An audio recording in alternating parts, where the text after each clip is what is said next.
আসসালামু আলাইকুম।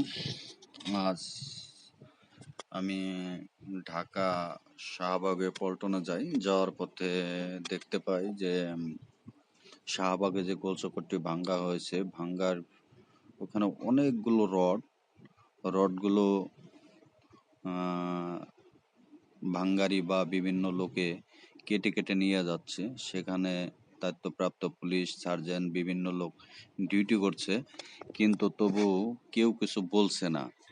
ওদের মতো ওরা নিজভাবে কেটে নিয়ে যাচ্ছে। তো যতই হোক, একটা সরকারি জিনিস সরকারিভাবেই করা, সেই জিনিসটাকে এইভাবে নিয়ে যাচ্ছে, কেউ কিছু বলছে না। সেক্ষেত্রে আমি দেখুন, এই যে রডগুলো নিচ্ছে বাঙালিরা, কিন্তু আমার কথা হলো যে এটা যেভাবে যে কোনোভাবে ভাঙ্গা হোক, কিন্তু এটা তো সরকারি সম্পদ, কেউরই নেওয়ার কথা না। বাট আসলে কি, দেশটা বড় উচ্ছৃঙ্খল হয়ে গেছে। পল্লবীতে 2 দিন আগে একটি লোককে পাথর মেরে একবারে মেরেই ফেললো। শুধু পুলিশ ধরছে, কি করলো, এটার বিচার হয়তো 5 বছর, 6 বছর, 7 বছর লেগে যাবে।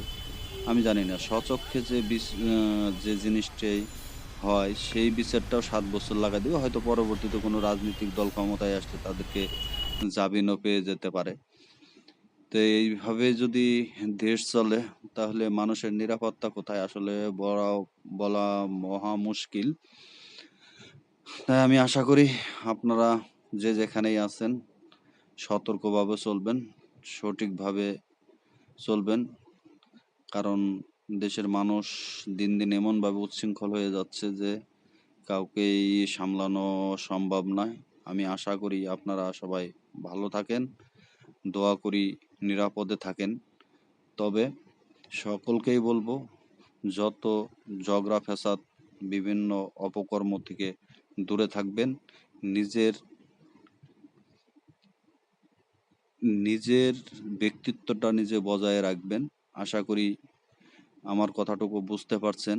বর্তমানে পুলিশ বলেন, যাই বলেন, কেউই সঠিকভাবে তাদের দায়িত্ব কাজ করছে না, এবং কাজও যদি করে থাকে, কি হবে? কারণ দেশের তো কোনো কিছুই ঠিক নেই। আগেও ঠিক ছিল না, এখনো ঠিক নেই, এখন আরো উচ্ছৃঙ্খল বেশি হয়ে গেছে। তাই আমি আশা করব সকলেই এই জিনিসগুলো একবারে এড়িয়ে যাবেন না। কারণ আমার চোখে বাজলো তাই। আসসালামু আলাইকুম। ভিডিওটি এখানেই শেষ করছি।